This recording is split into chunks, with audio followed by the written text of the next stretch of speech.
From Columbia, South Carolina, WIS News 10 starts with First Alert Weather.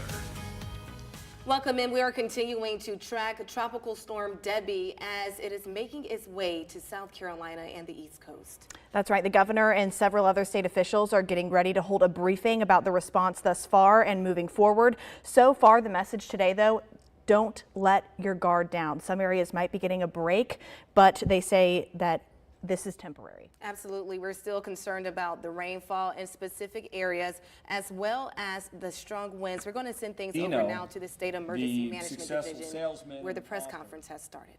Said, I will not allow yesterday's successes to lull me into today's complacency, for this is the great foundation of failure. If you're a praying person, I invite you to please pray with me.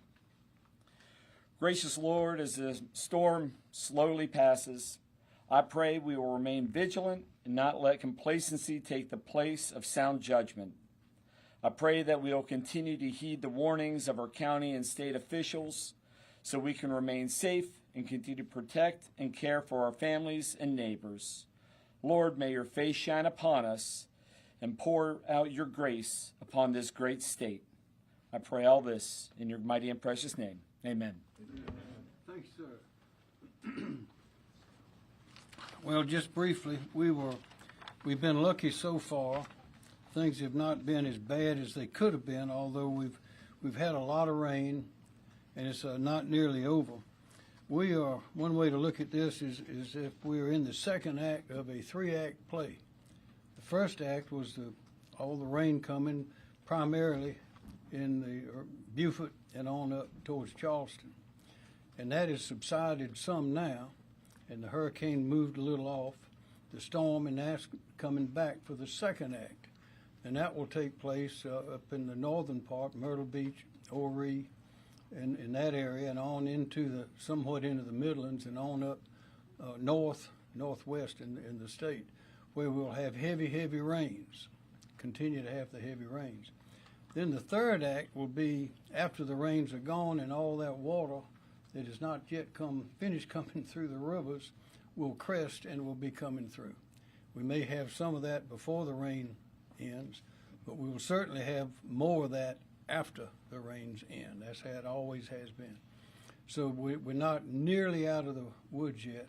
And of course, after the curtain's down, then that's when the cleanup takes place, and that's when a whole different phase begins. But we have been lucky. We are temporarily in a little bit of a lull.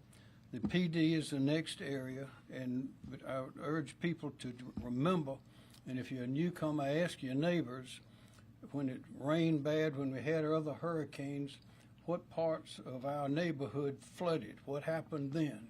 Because chances are it's going to happen again. We know where the low-lying areas are. And we'll also urge everyone to remember that after the rains are gone and after when the sun comes out, we will still have a lot of rain, a lot of puddles, a lot of things in yards and around the small towns. Those waters are not necessarily clean because there's been a lot of stuff that's been going into them, from chemicals in farmlands to overrunning sewer systems and all of that. So be very careful with that. So, and also remind people, when you're on these roads and the water's coming down and the water's rising, it can rise very quickly and it can take a vehicle off a road. We've seen it happen before. And I mentioned one time in one of the storms a few years ago, as we were circling in a helicopter, we saw either 2 or 3 men sitting on the hood of a car out in a rural area on a road, and the waters were rising and going right across the road. And we circled around and were radioing back to alert others to come get them. And by the time we got around again, the water was up over the hood and they were up on the roof of the car. And by the time a swift boat got there, they were right up perched on the top getting wet when they got them off of there finally. And if the swift boat hadn't gotten there when it got there, they would have been in much deeper trouble. So help your neighbors, look out for your neighbors, look out for their pets, look out for their property. And so far we have no fatalities related to this so far, and we don't want any, but we know there's going to be a lot of cleanup to do, and we got to be very safe because This is not nearly over. We're just in the second phase of this right now. And now, John Q., National Weather Service. Thank you, Governor. John Quayle of the National Weather Service. So Debby has strengthened some as it sits offshore, about 55 miles east-southeast of Charleston, with wind speeds now at 60 miles per hour, and it's moving northeast at only 30 miles per hour, so it's slowed down some. Debby could strengthen a bit more before making landfall as a strong tropical storm somewhere along the northern Charleston County or Georgetown County coast Thursday morning. Its greatest impacts will still be the potential for considerable flash flooding and significant long-term river flooding, as the governor had mentioned. The greatest storm total rainfall amounts so far have ranged from 9 to 17 inches across the southern part of the state, with some of the highest totals so far in areas like Colleton, Charleston, Beaufort, Jasper, Hampton, Berkeley, Dorchester, Barnwell, and Bamberg counties. We're currently seeing outer rain bands from Debby impacting the eastern half of the state. Additional rainfall amounts of 4 to 8 inches, with locally higher amounts, can still occur into Friday across the northeast part of the state, with an additional 2 to 4 inches across the rest of the state. These rain bands can still result in considerable flash flooding. Anyone traveling needs to continue to use extreme caution and avoid flooded roadways. This heavy rain will cause considerable rises on area rivers, with many going into moderate flood. Of particular concern for major flooding is the Little PD River near Gallivan's Ferry and the Edisto River near Givens Ferry. Some rivers, especially in the PD Basin, may not crest until the middle of next week. Given the strength of Debby, it's possible for areas along the immediate coast to experience tropical storm force wind gusts, with many areas inland likely to experience wind gusts of 20 to 30 miles an hour through Thursday. Fortunately, the threat for significant storm surge has ended, but minor coastal flooding is still possible across the northern portion of the South Carolina coast, mainly with the high tide cycle this evening and possibly again with the morning high tide cycle tomorrow. An isolated tornado threat still exists, but mainly near the Grand Strand. So please don't let your guard down. The direct impacts from Debby will persist into Thursday night or Friday, but the river impacts could potentially last much longer. And again, please go to weather.gov for the latest forecast information. Thank you. Thank you. Director Kim Stenson. Thank you, sir. Kim Stenson, State Emergency Management Division. The State Emergency Management Operations Center remains at OPCON 1, which is our highest readiness state. And the priorities here at the State Emergency Operations Center include supporting local shelter and localized evacuation operations, maintaining the transportation lifeline, planning for possible riverine flooding, especially in the PD area, and supporting damage assessment operations. We have our personnel deployed to 9 counties to assist the local authorities throughout the operation, and we continue to closely coordinate with county emergency management officials. 25 counties right now are at some level of enhanced readiness, with 11 counties at OPCON 1, which is the highest readiness level, and 14 counties at OPCON 2, which is an enhanced readiness state. Their primary focus right now includes sheltering operations, response operations, including rescues, and possible local evacuations. No major communications issues have been reported. We do have some preliminary damage estimates from Berkeley, Charleston, and Colleton.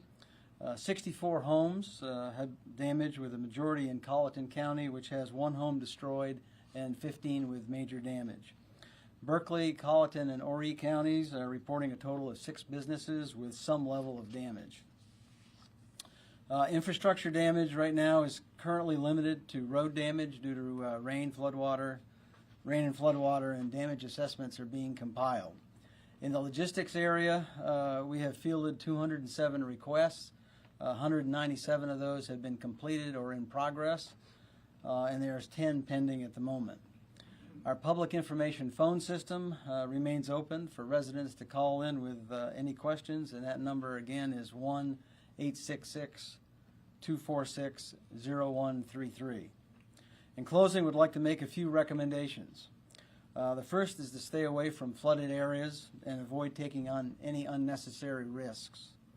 We want to encourage everyone to continue preparing for the possibility of worsening conditions. As the governor's already mentioned, we're not over this yet. And whether that means securing your property, gathering essential supplies, or having a plan in place for a quick evacuation, proactive steps now can make a big, huge difference.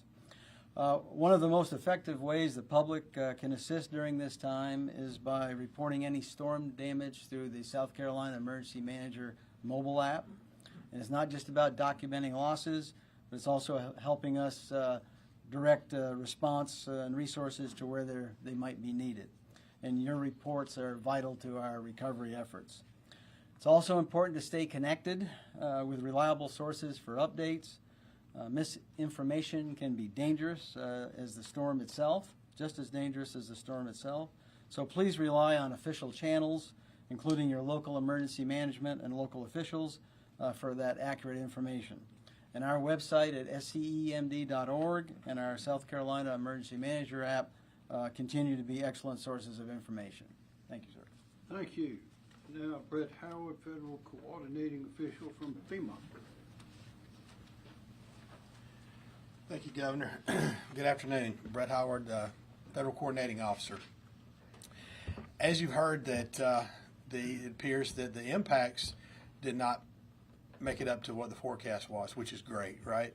But they're still significant. There's still damage out there. There's still a lot of homes, as you heard, homes that have been damaged. There's a lot of damage out there. And the second round, or as the governor said, the second act is about to occur. And we're anticipating additional significant damage. FEMA stands ready to continue to support the state and the governor and Director Stinson's needs and whatever they need. But as I said yesterday, I can't brag on the governor and his team that's standing behind me, Director Stinson, and the locals, to the readiness and the ability to respond and act with a disaster that is so imminent. FEMA, the federal, even though we staged a lot of equipment and a lot of personnel, we haven't been asked to do very much, if any. And that is a testament to this team behind me. The capability and the capacity of South Carolina to take care of their own is remarkable. And I can't brag on the governor, everybody behind me enough. The coordination is really, again, I can't say it enough, remarkable. But continue to be very diligent in your preparedness for this second round. We stand here ready to support the governor and any needs. Thank you, sir. Thank you, Ms. Howard. Appreciate that. Major General McCarty. Thank you, Governor. On behalf of the soldiers, airmen, employees of the Military Department of South Carolina and our South Carolina State Guard, I want to give a quick update. We currently have approximately 300 soldiers on state active duty. We anticipate seeing about another 60 come on before the end of the day. We have approximately 60 high water vehicles that are deployed on the coast. We still have a few in the southern area. However, they will be shifting to the central or the northern conglomerate area as the day goes on. Our focus right now is still in the central coastal region, and we will be shifting those to the northern based upon the anticipated flooding in the PD. We also have some debris clearing teams that are also deployed on the coast. Our liaison officers are still deployed in 6 counties. We are continuing to work there with the local authorities to ensure the National Guard is prepared to support their needs as requested. We're also assessing what additional resources may be needed, whether it's MPs, additional engineers, or just general purpose troops to support the flooding in the PD.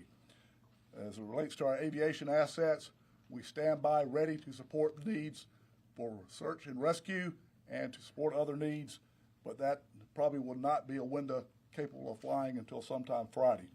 On a good news note, I mentioned yesterday that the unit that was EMAC to the state of Florida should be back to their home station or to the station in Barnville here within the hour. They will then break up and begin to move to their prospective units, and they will be prepared to be remissioned as necessary. Thank you. Thank you, General. Secretary Justin Powell, Department of Transportation. Thank you, Governor. Justin Powell, Secretary of DOT. Tropical Storm Debby continues to affect the state's transportation system. We have over 2,300 employees that are working round the clock to reopen roads and to assess damages. As of 11 o'clock, we had 83 roads that were closed in South Carolina. No interstates are closed. I'm pleased to report that the ramps at exit 22 and exit 33 in Jasper County have been reopened. We have 18 primary routes. Those are U.S. or SC shielded routes that are closed. Those are predominantly in Jasper, Colleton, and Dorchester counties. Happy to report we have already reopened 25 roads that had closed during the event. In the Low Country, we are shifting to a cleanup and damage assessment operation as the storm passes out from there. Our focus will be first on our primary routes, those are the SC and US shielded routes, and then we'll turn to our secondary system and focus where the traffic is. In the PD, we are preparing for the response for the second landfall of this storm. We are actively monitoring flood forecasts in the PD River Basin and its impacts on the state highway system. We do not anticipate, based on the forecast we've received, that we will need to do a lifeline operation like we did in 2018 during Hurricane Florence. SCDOT will continue to be out and about during this time. We have a lot of personnel that are out in the field right now. I encourage motorists as they come up on our crews to make sure that they give them space, to let them do their jobs, and we want to let them live, let them work. Thank you. Director Robert Wood, Department of Public Safety. Rob Woods, South Carolina Department of Public Safety. Currently, we have 238 state law enforcement officers working the traffic management mission. Those personnel are from the South Carolina Department of Public Safety divisions of the Highway Patrol and State Transport Police, as well as from the South Carolina Law Enforcement Division, South Carolina Department of Natural Resources, and the South Carolina Department of Parole, Probation, and Pardon. The numbers tonight, that's for the day shift numbers. We'll have a similar number out tonight, about 187, for a total of 425 law enforcement officers that will be assigned from the Midlands to the coast over the next 24 hours. With regard to our calls for service, yesterday during the Tuesday operational period, we had 640 calls for service. That compares with 307 calls for service last year at this time. Now, those calls for service primarily are coming from collisions, disabled motorists, and blocked roadways due to downed trees, power lines, and flooding. For the last 2 days, Monday and Tuesday, our calls for service total were 1,191, and that compares with 651 during the same period last year. So you can see that our calls for service are up substantially. Just in closing, a reminder, please, if you don't have to travel, don't travel at all. Stay off the roads, and if you do have to travel, make sure that you're exercising additional caution, especially on those wet roads. Please make sure you slow down. Thank you, Governor. Thanks, sir. Chief Mark Keel, State Law Enforcement Division. Good afternoon, Mark Keel, Chief of SLED. ESF 13 partners, SLED, DNR, Triple P, SCDC, South Carolina Criminal Justice Academy. Agents and officers are currently supporting a number of missions in South Carolina. We have 41 agents or officers assigned to Troops 5, 6, and 7 with the Highway Patrol in helping them with traffic management. We have 4 agents or officers that are currently working directed patrol in Dorchester County. I have personally been in touch with all the sheriffs along the coastal counties, including those border counties to the coast, and making sure that they had the resources they needed as far as law enforcement. Many of the southern counties have gone back to normal operations from the standpoint of law enforcement. We're putting our emphasis now in the PD area, Marlboro, Dillon, Marion, Horry counties, anticipating again the Tropical Storm Debby making landfall and what type rain amounts we end up in the PD area. But we stand ready to support our local law enforcement counterparts wherever they need it. We have the resources in place and available, along with all of our state partners. That's all I have. Thank you, Chief. Director Mike Leach, DSS. Thank you, Governor. Our DSS mass care teams, along with our partners at the Red Cross and the Salvation Army, continue to be deployed at emergency operations centers and shelters across the state in support of county needs. We are working with counties along the coast and river basins to lean forward in anticipation of the projected river flooding concerns and potential shelter openings in the PD area. As of 1 p.m., South Carolina currently has 12 total shelters open across the state. There's a total population of 107 citizens in shelters. At this time, yesterday, we had 11 shelters open with 85 citizens. We actually went up to about 17, and now we're back down to 12. So as this thing is, as the storm is moving, shelters are opening and closing really fast, and citizens are utilizing it and not needing it after a certain amount of time. We're working with the EMD and our partners to be prepared with our teams on potential locations across the PD and potential shelters that are on standby to open. And a couple reminders here. Pets, for people with pets, we want to reiterate the messaging that people should utilize the hurricane guide found at www.hurricane.sc pets or reach out to their county emergency operations centers or emergency shelter if they need to evacuate their pets. They will receive accommodations either on site or through connections with the county mass care team. No one should ever have to worry about having to evacuate and leave a pet behind or be afraid to evacuate because their pet might be turned away. If there is flooding and you need to evacuate, and please bring your pet.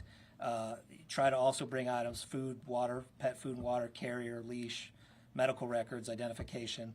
And if you do have to evacuate yourself in the shelter, your important documents, comfort items, medications, things like that.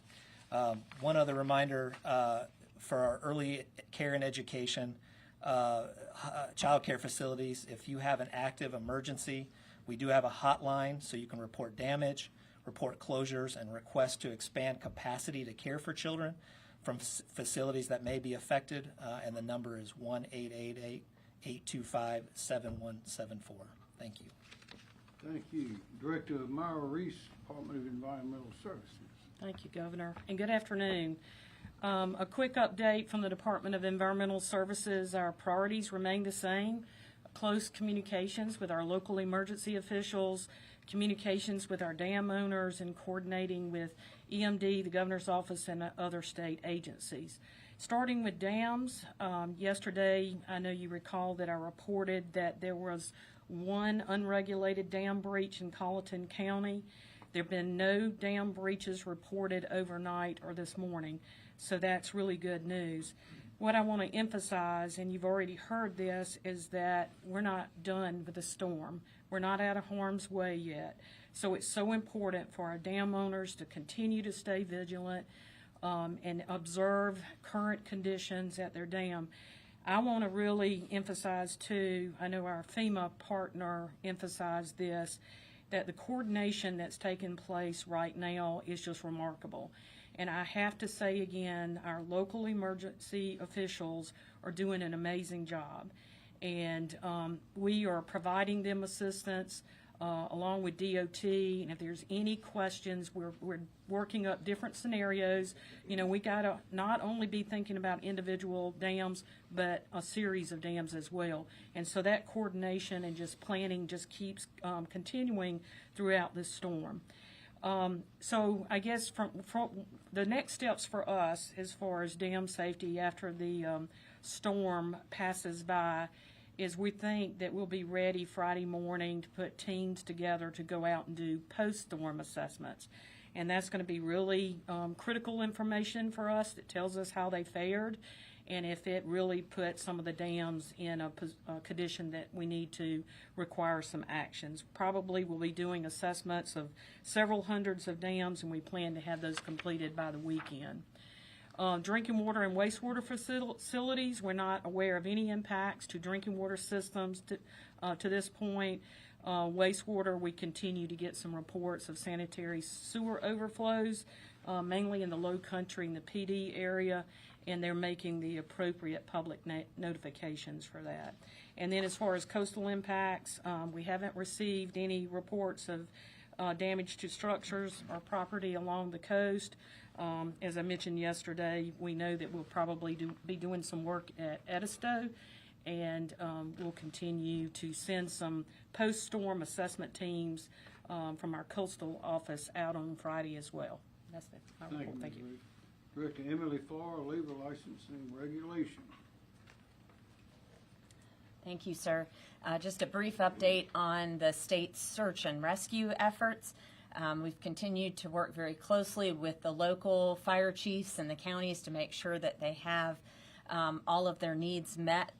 I'm happy to say that at this point we have not had to do any swiftwater rescues or rescues by the state teams. It's not to say that the local level teams may have performed rescues within the local areas, but the state has not needed to do so. We have done 2 assisted evacuations with the state task force. One team in the city of Charleston assisted EMS with preparing a patient for transport and another civilian to get out of a flooded area. At this point, we're really, as you've heard from many before me, we're looking at moving assets and resources north toward more of the PD region throughout the day today, looking at what resources might be needed there for the next act of this storm. Thank you. Thank you. Director Andrew Bateman, Office of Regulatory Staff. Thank you, Mr. Governor. Andrew Bateman, South Carolina Office of Regulatory Staff. Good afternoon. As of right now, we stand at approximately 2,716 storm-related outages statewide. However, as the storm moves north, we do expect the PD region to be significantly impacted and are expecting widespread power outages. After speaking with utility representatives, I know that their crews are working diligently around the clock to restore power as it is safe to do so. However, please be mindful that as flooding occurs, it may impact their ability to restore power and may actually cause some delays. Thank you, Mr. Governor. Thank you. Okay. Well, I want to recognize, of course, we have our signers with us today again, Holly May and Josie McDaniel Burkett. We appreciate that. And also, you need to know that we had with us earlier today Admiral Doug Schofield of the Coast Guard, and also his Master Chief Gibson, that was with us for a good while and sat through the meetings with us and are fully on board and ready to help. Does anyone have any questions? A question for John about, we just keep talking about the PD, and a lot of people might be a little worried about the impacts out there. Can you elaborate a little bit more about when it comes to what folks might be seeing? Is that a little bit of wind? I know we're talking about the rain and obviously the flooding, but kind of drill down a little bit more on what we might be seeing out there. Yeah, we're already seeing those rain bands moving back on shore. We had a little bit of a lull this morning in the precipitation, but that's already started to redevelop and spread inland. As Debbie gets a little bit closer to the coast, the winds will likely pick up later today, tonight, into tomorrow morning. Tropical storm force wind gusts, 45 to maybe up to 55 or 60 miles an hour are certainly possible right along the immediate coast as it moves onshore. But we think farther inland, we won't see winds quite that high. We still think the rainfall is going to be a threat. It may not be as catastrophic as what we were saying, but we still think as these rain bands develop, they could sit over the same area for long periods of time, produce a lot of rainfall and a lot of flooding. So really just need to be mindful that the threat isn't over. It's still going to be there. We're fortunate the storm surge, it's just not the way the wind fields are, the way the tide cycle is. We just don't expect the big surge from the storms. We're very fortunate that way. But the rivers up there take a long time to respond. It's very flat. So the rain that falls will go into the rivers, and then also the rain that falls into North Carolina, which will be considerable, will take some time to work its way down into the state. And that's why we don't expect those rivers to crest probably until the middle of next week at some point. More questions? Yes, sir. Governor, you just mentioned speaking with the Coast Guard this morning. Do you know if the Coast Guard has had to make any rescues or been involved in those situations? I don't think they've made any rescues. They are fully on standby and ready to help with manpower and boats and helicopters, etc. Question? Yes, sir. Question for Director Powell. There was a report earlier today that exit off 526 is indefinitely closed in North Charleston. Are there any other locations that have been damaged by more than just flooding and might be indefinitely closed? I think that was a Sure. So, yeah, there was a drainage outfall that had some impact on that one. But what I would say is right now we're in that stage where a lot of the water is receding.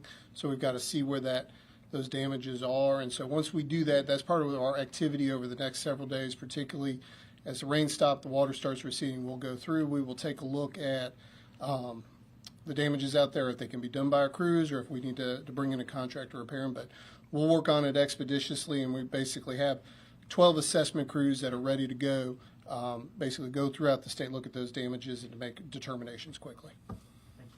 More questions? I have one for Adjutant General McCarty. Just when we talk about moving resources to the PD region, obviously there's been a history with the town of Nichols suffering some substantial flooding over the past couple of years with those storms. Any concerns about that this go around? Are you guys putting resources in those areas specifically?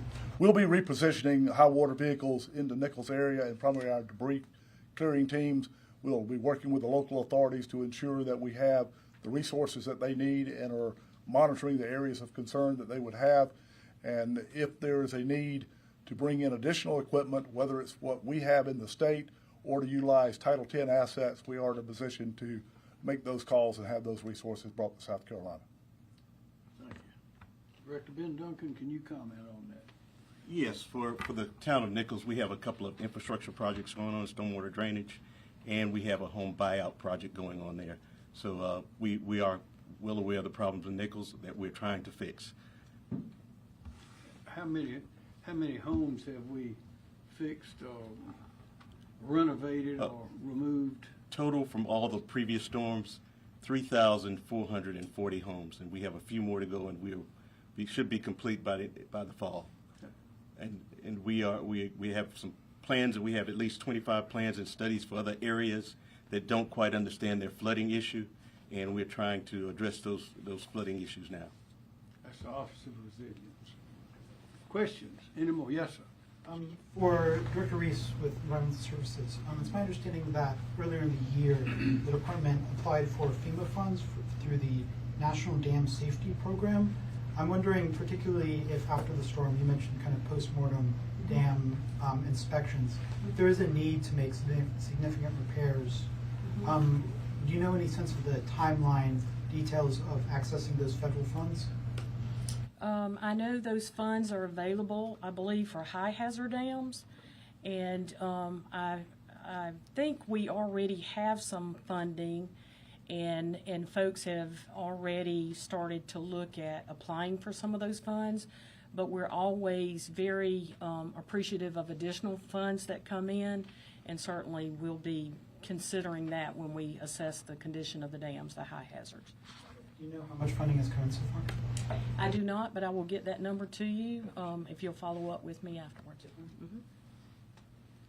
Any other questions? One, I think this would be Director Stenson, but again, it seems like, well, no fatalities reported, which is good news. Have there been any injuries or? We've had none reported yet, but sometimes that comes in fairly slow. Sure. But nothing on our radar right now. Okay, great. Okay. Any more? Thank you very much.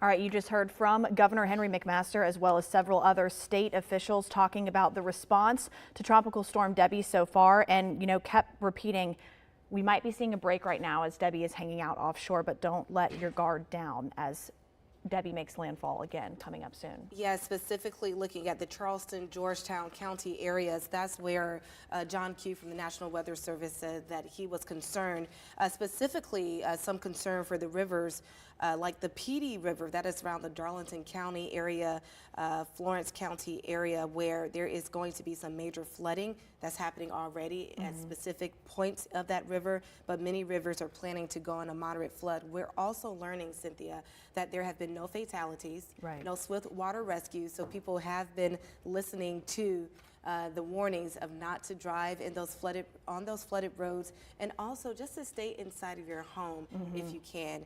If you do need to leave, though, there are 12 state agency ran shelters open right now, stationed all across South Carolina. You may have some cities operating their own shelters, but right now the state is operating 12 shelters around different parts of the state, with about 107 people inside of those shelters right now. Exactly, and they said that number could be fluid. More could open, some could close. They also said there are resources for pets.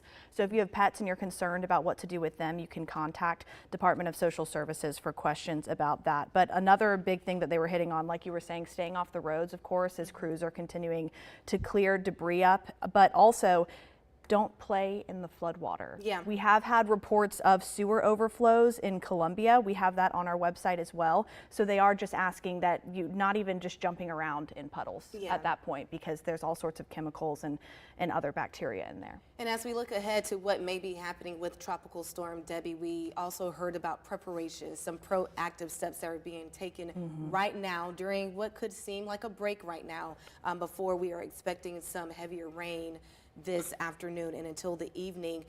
The Adjunct General Van McCarty with the South Carolina National Guard, he says there are 300 soldiers active across the state right now. Another 60 they plan on putting on duty, but there are 60 high water vehicles compared to the 50, I believe, that they announced yesterday. We have 60 high water vehicles stationed mostly on the coast right now. The coast is not in the green just yet, some concern there.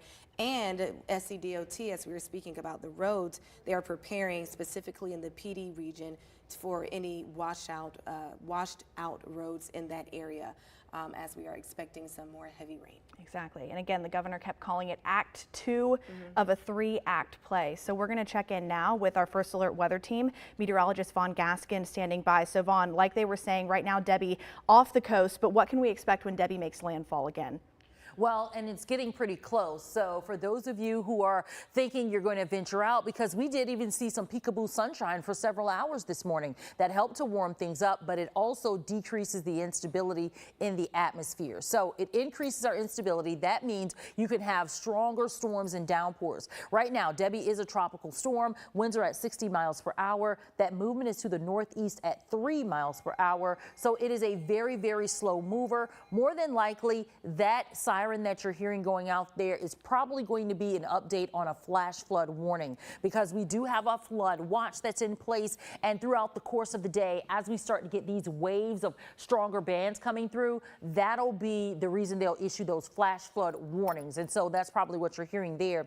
But just to go ahead and show you, they are anticipating Debby gaining a little bit more intensity and getting the winds up to about 65 miles per hour before it makes that second landfall at 8 o'clock this evening as a tropical storm back somewhere between Charleston and Georgetown counties. Expected to then start to head up towards that northeast movement. That's going to continue, probably taking it through Marion, Darlington counties, that center of circulation. But the center of circulation will not be the main event. There'll be plenty of areas outside of that center of circulation that will have impacts, that will have rain and winds going down to about 50 miles per hour by tomorrow morning at 8. And then as we get into about 8 p.m. Thursday, we're expecting it to become a remnant area of low pressure, still producing rain and wind, but at that point passing through and into North Carolina.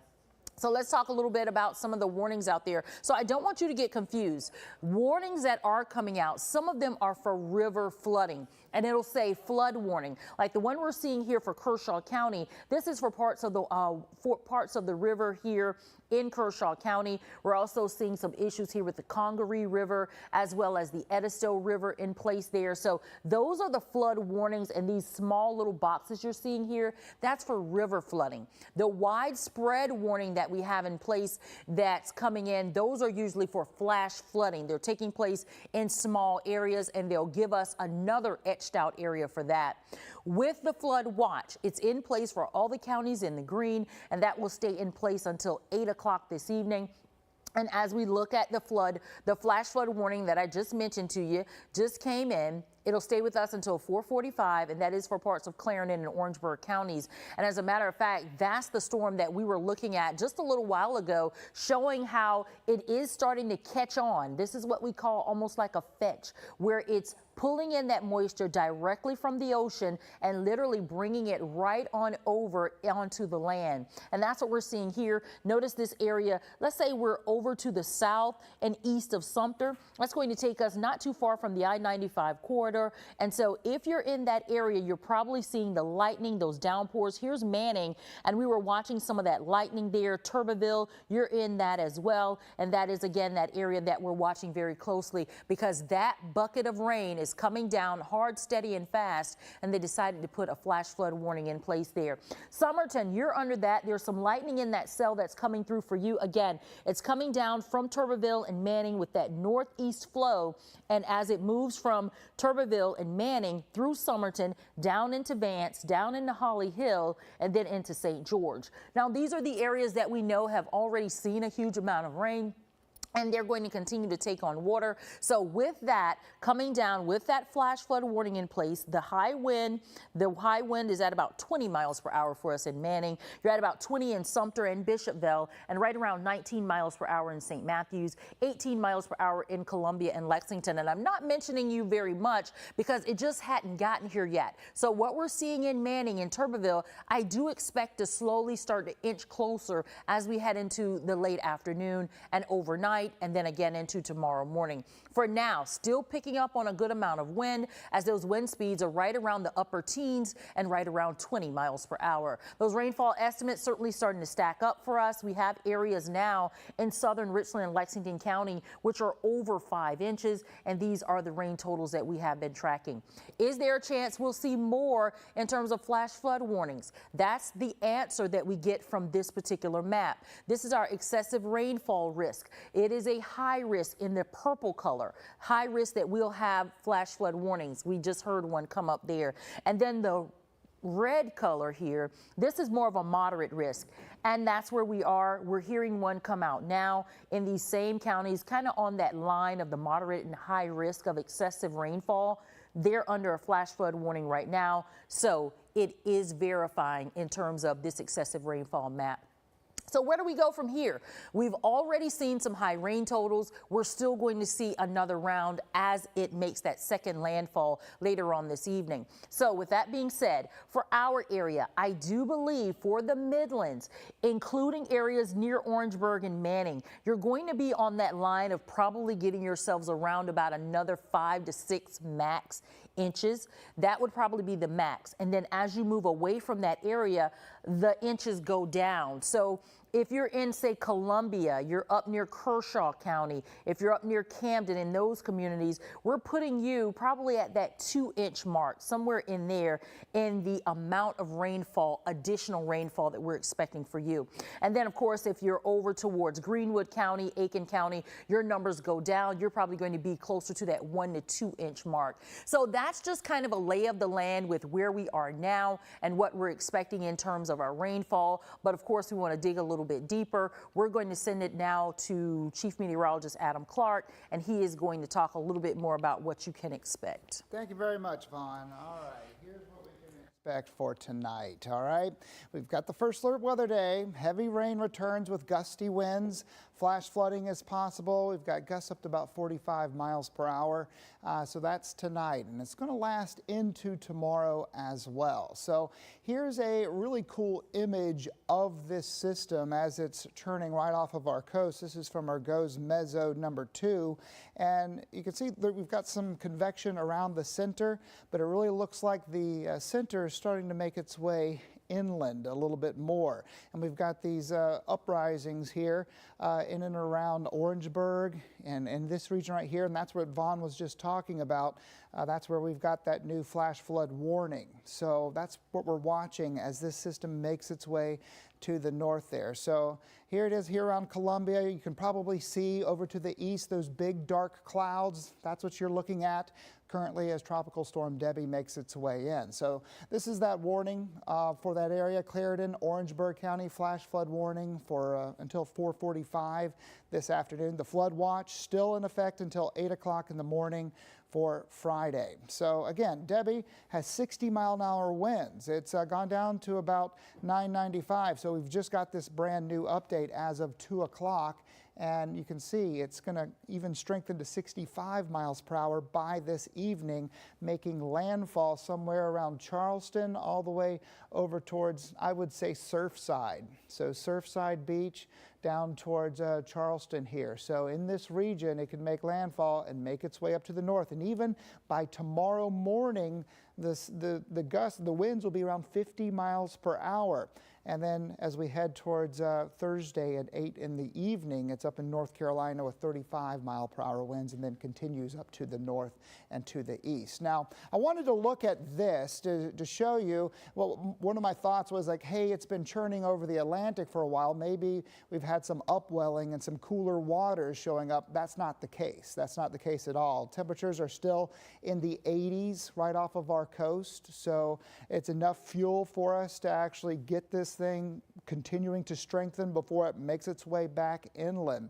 So here's another image of it. You can see all that heavy rain in Clarendon and Orangeburg County, even some lightning. That's kind of a rarity in a tropical system because there's no ice. There's generally no ice within it. So, and ice creates that static charge that creates lightning. But when you have lightning, you know you've got an intense system, intense rainfall that's coming in, and that's in fact why we've got that warning in effect. Now, look at this. We're now up to a 30-mile-per-hour gust in Sumter. 20 currently in St. Matthews, 29 around Manning, in and around the lake. You can see Lake Marion down to the south there. We've got higher gusts, but just south of Kingstree, we've got some pretty strong gusts there. So our chances of rain for Columbia at least, 20%. And then look how it just ramps up by 10 o'clock tonight. At midnight, 90% chance. We're going to be here all night, keeping you covered. We've got a staff of meteorologists that will be here throughout the night. Now you can see as this band starts to make its way to the west, 38 miles per hour in Kingstree, and then as we head into especially 10 in the evening, we're starting to see Bishopville, Sumter, Manning getting in on some very gusty winds. The eye is starting to make landfall, or the center of the storm at least, and then as we head into 1 in the morning, 37-mile-per-hour winds in Sumter, 36 around St. Matthews, 30 around Lexington, and 40 Bishopville. So some intense rain within this as it makes its way through. Here it is at 3 in the morning, 43 in Camden, 35 Lancaster, 40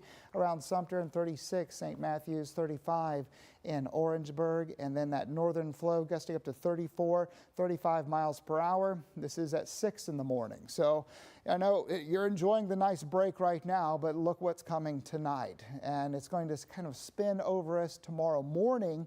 It doesn't look quite as intense because it's not over the ocean anymore. So it's going to be weakening as it makes its way over the land. So that's the good news, but it's doing that right on top of us. So you can see the center right around here in Kershaw County. That's going to continue up to the north and the east. We see things weaken by 1 o'clock, and then it's pretty much out of here by 5 o'clock. And by 10, we're looking pretty good. So our risks are still there for tornadoes. It's a low risk, but still there.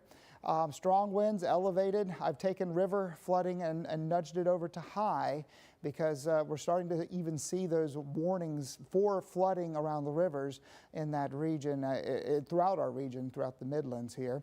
And then flooding, of course, is our highest risk with this. But let's look at these tropical storm winds and when we can expect them. So this is at 10 o'clock tonight. We're seeing most of that wind is just about a 5% chance in Clarendon County at 10 o'clock tonight. And then it starts to grow. Here it is around 10 in the morning. We've got a better chance in Richland County and over towards areas of Calhoun, Orangeburg, and Kershaw County, about a 10% chance. And then looking at around 9 in the evening, it starts to kind of make its way to the west. So generally just east of Newberry, that's where our best shot of seeing some of these really strong winds. But I want you to also notice Clarendon County right here. My goodness, it's about a 40 to 50% chance of seeing tropical storm winds. That's 39-mile-per-hour winds within this system. So as far as rainfall totals go, Vaughn was showing this earlier, but it's our biggest hazard, so we're going to go over it again. This is from the Weather Prediction Center. They have 7 to 10 over to the east of additional rainfall. 5 to 7 in the orange here, including sections of Sumter and Clarendon County. 2 to 5 here around Columbia, and also areas in red in eastern Richland County, as well in Calhoun County, and 1 to 2 in Lexington, western sections of Lexington at least, and also around Saluda County. So here, if you want specific numbers, this is our in-house model. It's bringing in about 6.5 inches of additional rain in Sumter, 6.63 around Manning, about 6 inches in Bishopville, 5.16 in Camden, 3.87 around Winsboro, 1.78 in Lexington. So as the governor was saying just earlier, just do not cross these flooded roadways as it happens, because 12 inches can float a car, 8 to 24 inches can float a truck or SUV. Just turn around, don't drown. Now, the long-range futurecast, I want to show you this as well. We can just see the center of the low pressure making its way inland, heavy bands coming through. This is in the afternoon hours, and then up to the north by around 3 o'clock in the afternoon. Friday looking just fine. So currently our radar, we just had a brief shower here in Columbia, and that's moved down to the south and west. Here around Sumter's, few sprinkles, but more activity kind of moving in from the east to the west, and a couple lightning strikes here and there down towards St. George and I-26. Some very heavy rain in that region currently. And we'll zoom out once more to kind of show you where it is and where it's headed. So this is just the regular infrared satellite, and also the radar put on top of it. So you can see the heavier bands just now starting to make its way back into South Carolina as the eye starts to pivot to the north and to the west. We've got a high pressure system over to the east that's kind of helping scoot it up to the north and west towards us. So that's what's happening. So we've got a first alert weather day for tonight and also tomorrow. 100% chance Thursday, 78 degrees. Friday, drier but hotter, up to 94, and then 92 degrees. Little chance of some isolated storms Saturday, 20% chance Sunday, and then we're looking at upper 80s Monday, Tuesday, and also Wednesday. We're going to continue to track this storm on the hour and have all the latest information as needed. If there are any tornado warnings or anything that pops up, we'll be right on the air as needed. So thank you for watching and stay safe. All right, Adam, thank you so much for that update as we are continuing to track Tropical Storm Debby and share information with you to keep you safe, you and your family and friends. We want to make sure that you stick with us on the CW. We're streaming online, but we will, of course, be back on our NBC channel at 6 o'clock after the Olympics. In the meantime, we want to talk about some school closures that are happening. Very important for you to know that some schools have shifted to or districts rather, have shifted to e-learning while other schools are closed tomorrow. I want to start with the schools that are under e-learning direction tomorrow. That's going to be Lexington School District 3, Orangeburg County, Sumter County, Clarendon County Schools. Those are all under e-learning tomorrow. Lexington School District 3, Orangeburg County, Sumter County, and Clarendon County. And as you can see on your screen, there are also several that are closed. Richland 1 is closed tomorrow. Richland 2 closed tomorrow. Lexington 1, Lexington 2, Lexington 4, and Lexington 5, or Lexington Richland 5. Richland 1, though, they already announced, again, they're going to be closed tomorrow, but they will have a 2-hour delay on Friday. Tomorrow was supposed to be their first day of school. And Cynthia, as we think about the school closures, I know that a lot of parents were excited to send the kiddos back to school, marking the end of summer and a new grade level, but we want to give you some idea as to why these districts are closing. You may live maybe in the city. You may be wondering, you know, my roads are fine, why are they closing school? But our Ashley Jones is actually in Orangeburg County. We are waiting to see from her.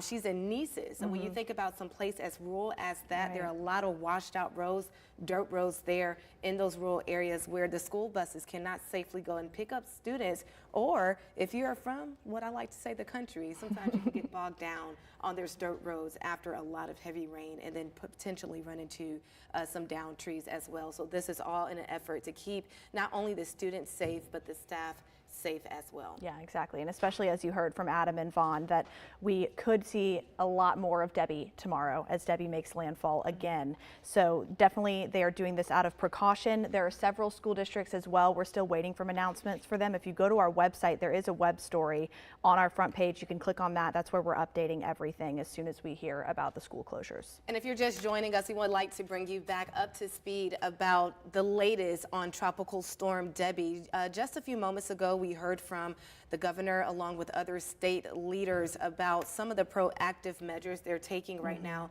to make sure that we are prepared for what the governor describes as Act 2, all the way to the curtains closed with the Tropical Storm Debby. Even though there seems to be a break right now, we are still concerned about the heavy rainfall and the strong winds. But good news, no fatalities to report at this moment, which is great, and also no swift water rescues, considering the amount of rain that we've seen so far. But the focus right now is really the Grand Strand area, Myrtle Beach, Georgetown County, as well as the PD area. In the Rock Hill area, going toward the upstate, just speaking to Von Gaskin, she was saying really the eye of Tropical Storm Debby could be moving through those areas and hitting it, along with the information we heard from the National Weather Service, our representative John Q, who's done some great work with us here at WIS as well, to describe what we are going to see later this evening. Yes, exactly. And if you have any questions about Tropical Storm Debby, there is a state's toll-free hotline.